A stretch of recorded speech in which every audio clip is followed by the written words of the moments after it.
الحمد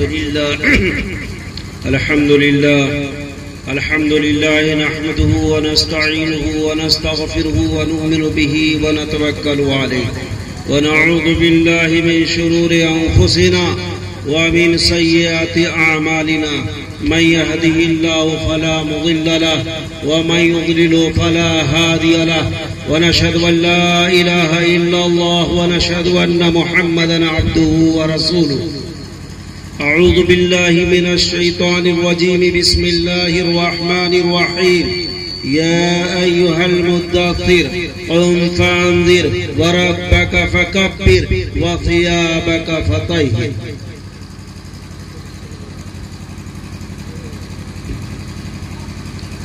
تمام تعریف اس اللہ تعالیٰ کی ہے جو پوری کائنات کا تن تنہا مالک ہے، اور تمام درود و سلام اس نبی صلی اللہ علیہ وسلم پر جو ہم سب کے آخری نبی ہیں اور ہم سب ان کے امتی ہیں. میرے بھائی بزرگوں اور دوستوں، جو قرآن کریم کی میں نے تلاوت کی ہے،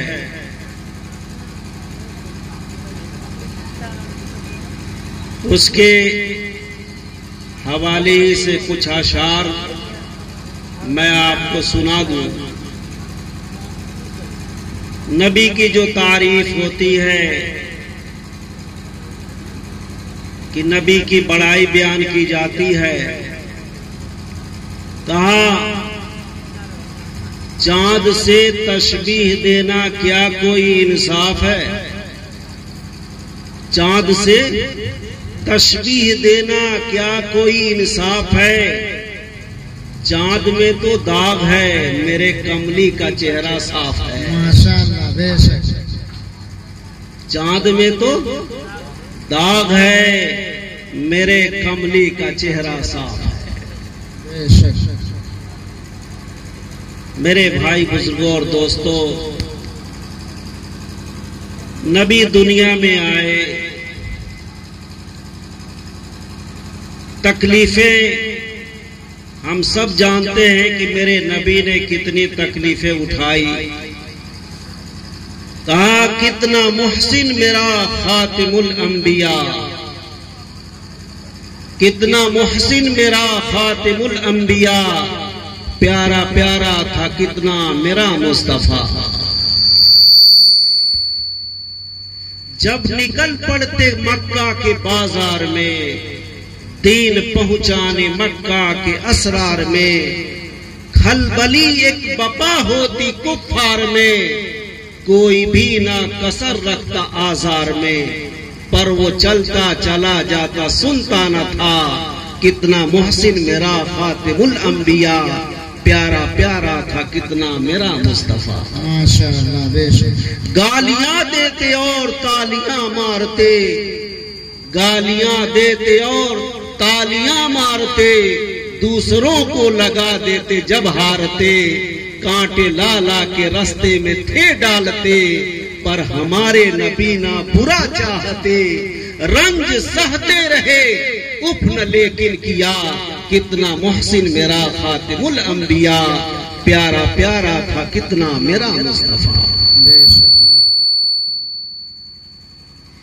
جب کہ طائف گیا میرا ختم رسول، گر گیا وہاں پہ جا کر کہا دل سبل، ظلم بن کر گرے ان پہ اہل حبل، خون سے ہو گیا مصطفیٰ کا غسل، پر نبی نے دعا ان کے حق میں کیا، کتنا محسن میرا خاتم الانبیاء، پیارا پیارا تھا کتنا میرا مصطفیٰ. بے شک. جب کہ مکہ سے جب کی چلا شاہدی، ایک نظر عرض مکہ پہ ڈالی وہیں، رو کے بولا کہ اے میرے عرض ہنسی، مجھ کو رہنے نہیں دیتے تیرے مکی، گود سے تیرے جاتا ہوں اے شہر ماں، کتنا محسن میرا خاتم الانبیاء، پیارا پیارا تھا کتنا میرا مصطفیٰ. ان اشعار کے اندر میرے دوستو میں نے نبی کے اوپر جو تکلیف آئی اور آخری مرحلہ یہ ہوا کہ ہمارے نبی جناب محمد رسول اللہ صلی اللہ علیہ وسلم کو مکہ سے جانا پڑ گیا، مکہ سے جانا پڑ گیا۔ اور نبی کہاں گئے؟ نبی مکہ سے گئے مدینہ کے اندر۔ اس وقت خانہ کعبہ پر ایک نظر ڈالی اور کیا کہا؟ یہ شعر جو ہے، جو میں شعر میں کہا ہوں، ایک نظر عرض مکہ پہ ڈالی وہی رو کے بولا کہ اے میرے عرض ہنسی مجھ کو رہنے نہیں دیتے تیرے مکی، گود سے تیرے جاتا ہوں اے شہر ماں، کتنا محسن میرا خاتم الانبیاء، پیارا پیارا تھا کتنا میرا مصطفیٰ۔ بہت خوب، ماشاء اللہ۔ میرے بھائی بزرگوں اور دوستو، نبی نے یہ تکلیف کیوں اٹھائی؟ جبکہ آتا ہے کہ جب ہمارے نبی جناب محمد رسول اللہ صلی اللہ علیہ وسلم آمینہ کے شکم میں ہیں، اندر ہیں، اور جب حضرت آمینہ جب چلتی تھی تو راستے سے پتھر ہٹ جاتے تھے، راستے سے پتھر ہٹ جاتے تھے۔ کہیں ایسا نہ ہو کہ آمینہ کو ٹھیس لگ جاوے اور میرا محبوب جو اس پیٹ کے اندر پل رہا ہے اسے ذرہ برابر بھی تکلیف پہنچ جائے۔ بے شک۔ حضرت آمینہ جب کنویں سے پانی کھینچتی تھی تو اس کنویں کا پانی اوپر آ جایا کرتا تھا۔ کہیں ایسا نہ ہو کہ رسی کھینچنے کی وجہ سے کمر پہ زور پڑے، کمر میں درد ہو جاوے اور میرا نبی جو میرا محبوب اس پیٹ کے اندر پل رہا ہے اسے تکلیف پہنچ جاوے۔ بے شک۔ اتنا تکلیف بھی میرے اللہ کو برداشت نہیں۔ لیکن وہی نبی جب دنیا میں تشریف لے آئے اور جب نبوت دی گئی، یعنی نبی اکرم صلی اللہ علیہ وسلم نبوت ملنے سے بھی پہلے غار حرا کے اندر اللہ کے نبی اللہ کا دھیان جمانے کے لیے، اللہ کی عبادت کرنے کے لیے غار حرا میں جایا کرتے تھے۔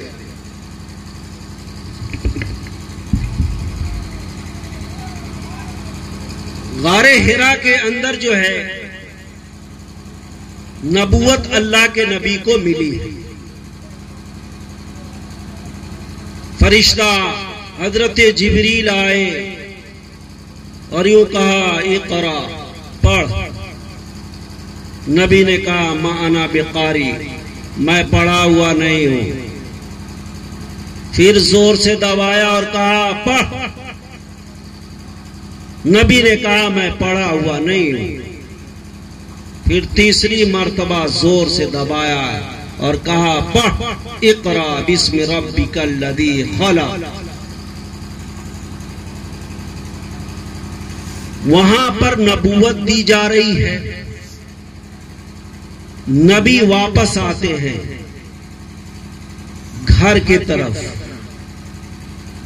اور جب گھر نبی آئے تو اپنی بیوی حضرت خدیجہ رضی اللہ عنہا سے کہا زملونی زملونی، مجھے چادر اڑھاؤ، مجھے ٹھنڈک لگ رہی ہے،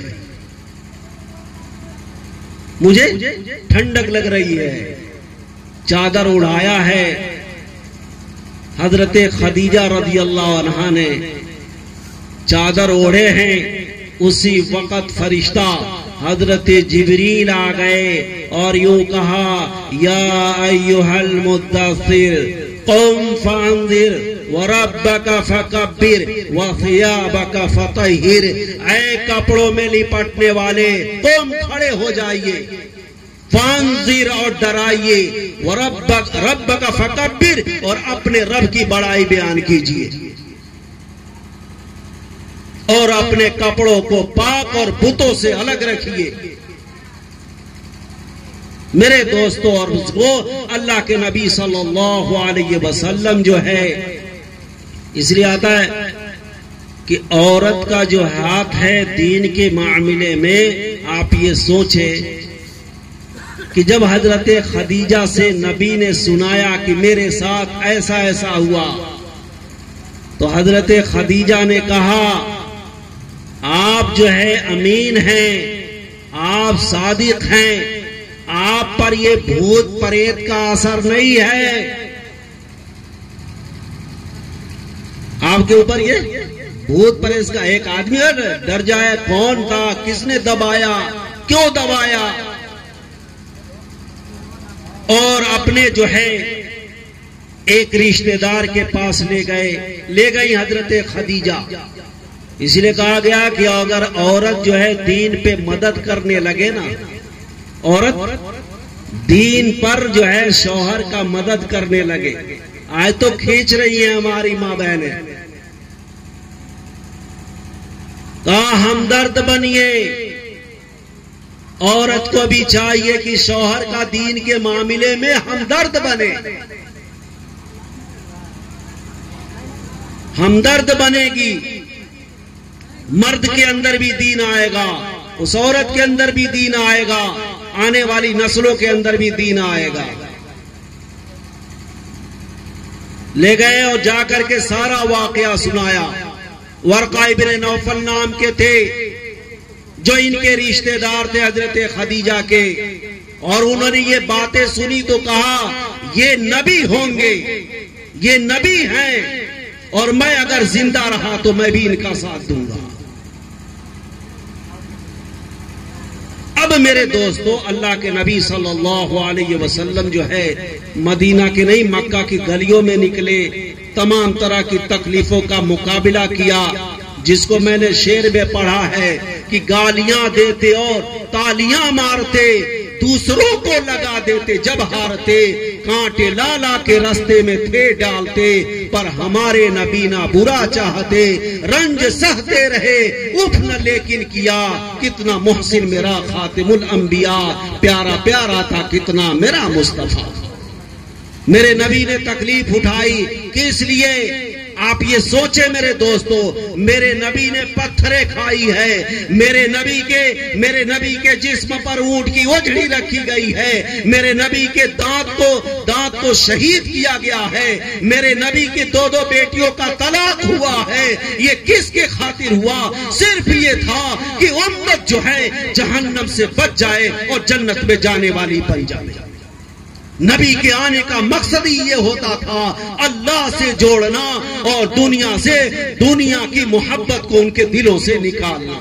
بے شک بے شک، یہ نبی کی محنت ہوتی تھی۔ نبی دنیا میں صرف اسی لیے آتے تھے کہ انسان کا تعلق جو ہے اللہ سے جڑ جائے۔ کس سے جڑ جائے؟ اللہ سے جڑ جائے۔ اس لیے کہا غنیمت سمجھ زندگی کی بہار کہ آنا نہ ہوگا یہاں بار بار، ایک موقع ہے، اللہ اللہ ہے تو یارو جان ہے، ورنہ یارو یہ جان بھی بے جان ہے۔ اللہ کے نام سے صرف نبی کے آنے کا مقصد یہ ہوتا تھا۔ لوگ دنیا کے اندر اتنے پیوست ہوتے تھے اور دنیا ان کے اندر اتنی رچی بسی ہوتی تھی کہ نبی آ کر کے محنت کرتے تھے۔ اسی لیے کہا گیا کہ جس وقت ابو لہب نے جو ہے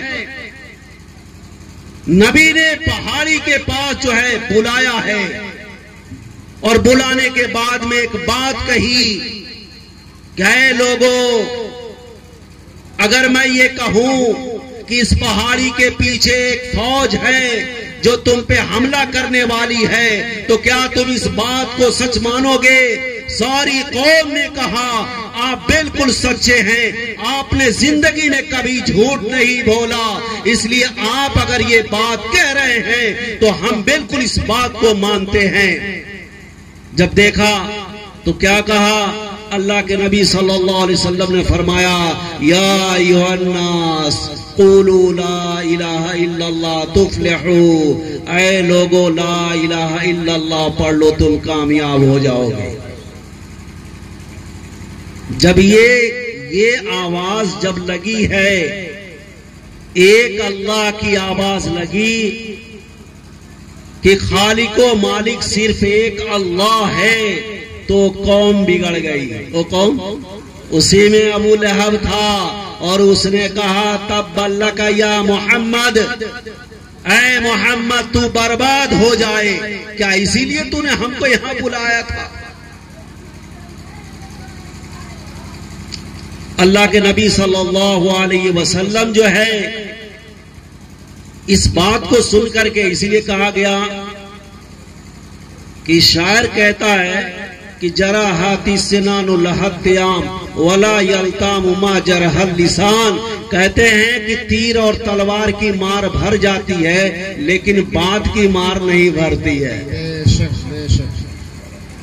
بات کی مار تلوار سے زیادہ سخت ہوتی ہے۔ اس بات کو کہا، اللہ کے نبی کو کہا کہ محمد تو برباد ہو جاوے، اللہ نے قرآن اتار دیا اور یوں کہا تبت یدا ابی لہب، ارے ابو لہب ہی برباد، تبت یدا ابی لہب، ابو لہب کے دونوں ہاتھ ٹوٹ جامے۔